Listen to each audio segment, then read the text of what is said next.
Subscribe करें आपके अपने चैनल समता आवाज़ टीवी को, बेल आइकन दबाना ना भूलें सबसे पहले हमारी वीडियो देखने के लिए। पुलिस वाला वहां पर खड़े होकर के हंस रहा था जब उनके शव को जलाया जा रहा था।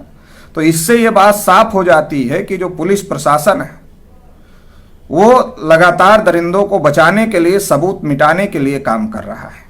और जिस तरीके से डीएम और एसपी के बयान आ रहे हैं उससे ये बात और प्रमाणित हो जाती है कि कहीं ना कहीं सरकार का दबाव है प्रशासन के ऊपर, और सरकार के दबाव में आकर प्रशासन आरोपियों को, दरिंदों को बचाने के काम पर लगा हुआ है। जिस तरीके से प्रशासन का रवैया है उससे ये बात साबित हो रही है कि ये केवल लोकल प्रशासन के स्तर का मामला नहीं है, बल्कि सरकार की तरफ से दरिंदों को बचाने की कोशिश हो रही है। हाथरस का मामला चल ही रहा है, पूरे देश के लोग दुखी हैं, पूरे देश के लोगों को गुस्सा है। इसी बीच खबर बलरामपुर से आ गई कि एक बालिका के साथ, जो कि कॉलेज में एडमिशन लेने के लिए गई थी, उसके साथ गैंग रेप किया गया और फिर उसकी दुखद मौत हो गई। तो ये लगातार SC ST OBC के माइनॉरिटी के दमन की कार्यवाही उत्तर प्रदेश सरकार के द्वारा चल रही है। अपराधियों का, दबंगों का, ऊंची जाति के लोगों का मनोबल बहुत ज्यादा बढ़ गया है।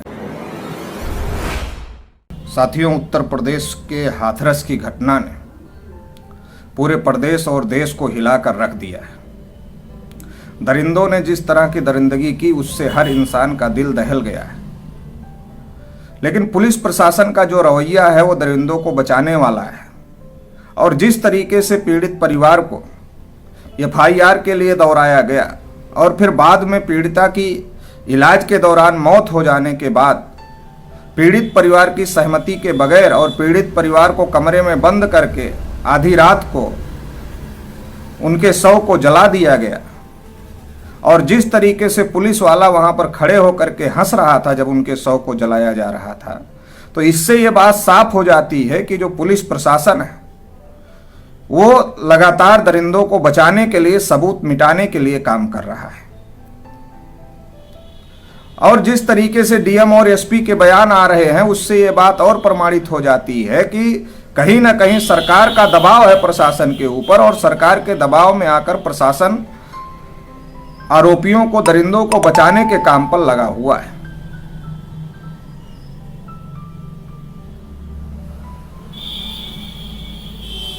राष्ट्रीय पिछड़ा वर्ग मोर्चा के माध्यम से कल उत्तर प्रदेश के सभी 75 जिलों में धरना प्रदर्शन करके हम लोगों ने पीड़ित परिवार को न्याय दिलाने की मांग किया था। और जो अपराधी हैं उनको फांसी की सजा मिले, ये मांग किया था।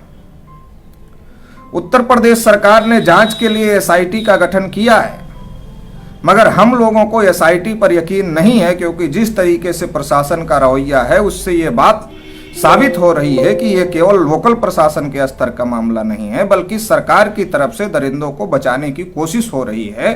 तो इसलिए हमारी मांग ये है कि हम SIT से संतुष्ट नहीं हैं और हमें SIT नहीं चाहिए, हमें इस मामले की CBI जांच चाहिए। इस मामले की CBI जांच होनी चाहिए, और जितने भी पुलिसकर्मी और जितने भी डीएम एसपी प्रशासन जो सारा इस घटना में संलिप्त है उनको निलंबित करना चाहिए तत्काल प्रभाव से, और निलंबित करके CBI से इस मसले की जांच करानी चाहिए।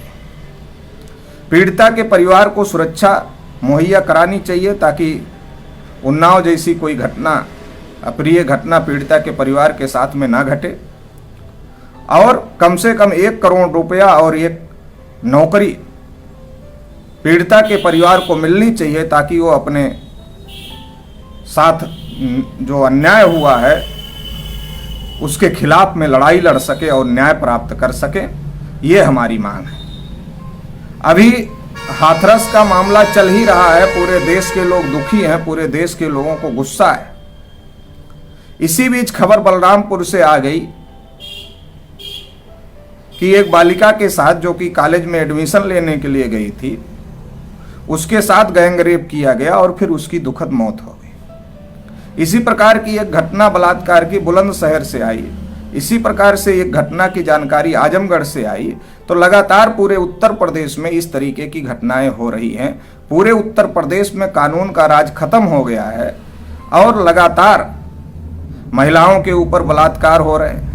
तमाम SC ST OBC के लोगों की हत्याएं हो रही, तमाम SC ST OBC के महिलाओं के ऊपर बलात्कार हो रहे हैं।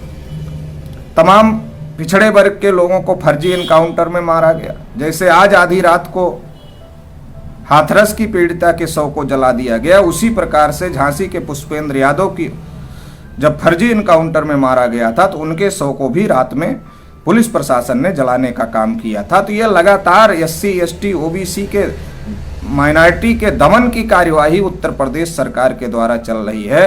अपराधियों का, दबंगों का, ऊंची जाति के लोगों का मनोबल बहुत ज़्यादा बढ़ गया है।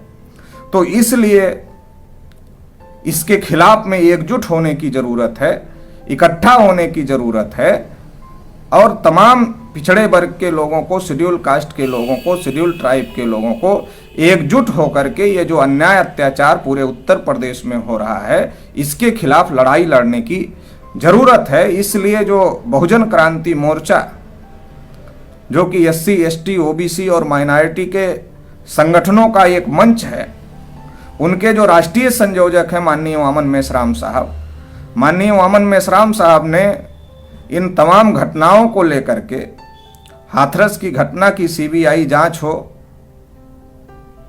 और तमाम मांगों को लेकर के,